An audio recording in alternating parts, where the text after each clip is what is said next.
The title of our talk today is an update on the treatment of ANCA-associated vasculitis and future perspectives. And we're very excited to have our speaker, Dr. Annette Bruchfeld.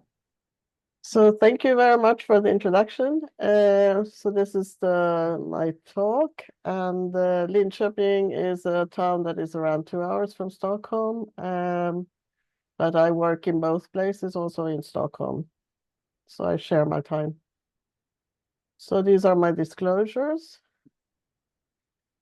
And first, I want to talk about the goals of treatment in ANCA-associated vasculitis. First and foremost, we want the patient to survive and induce the remission of active disease and survival of the patient. We also want to avoid disease relapse, which is quite common in this disease. Minimize treatment toxicity, which is dominated by infections, and also reduce organ damage, including end-stage kidney disease, and optimize quality of life of these patients. And the long-term goal is to personalize the treatment and have a more patient-specific approach than just to treat everybody the same way. Try to have pointer here also. So the treatment-related adverse events, as I said, are dominated by infections, and the UVAS data, European Vasculitis Society data, of the earliest studies show that the first-year mortality was dominated by infection as compared to the disease itself. And infections are often associated with low GFR. Other adverse events are diabetes, osteoporosis, cataract, and all these are strongly associated with the use of glucocorticoids. Infertility associated with cyclophosphamide, which is less used today, and malignancy also associated with cyclophosphamide. And with all these diseases, autoimmune diseases that can affect kidney function, the cardiovascular risk is increased.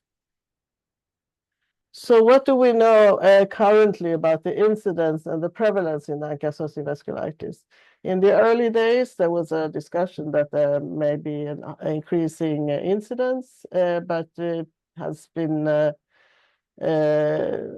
more thought of now as that the disease was discovered in many patients. And actually, this is a study from Sweden looking at the incidence over different time periods. And the incidence is basically more or less the same. On the other hand, the prevalence, looking here on the right panel, is increasing. And this is most likely because we are better at treating the disease, and more patients survive than they used to in the early days. But the risks in the long term are still a big issue. The risks for the patients and the prognostic factors for survival have been studied. This is, I think, the largest study from the European Vasculitis Society. Different studies, 848 patients enrolled in these studies, and compared to the matched background population.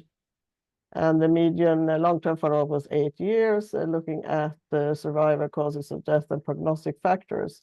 And it was shown here that the excess mortality was, compared to the general population, was increased from 14% at 1 year to 29% at 15 years. And the main causes of death remain the infections, followed by cardiovascular disease and malignancy.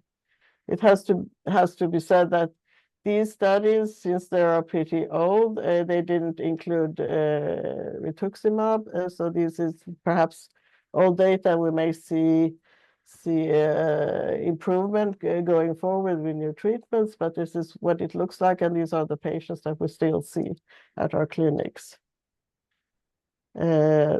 The prognostic factors that were negative are age, of course, also male sex, low eGFR, and this, I don't really know why, I have to look into that, low platelet count.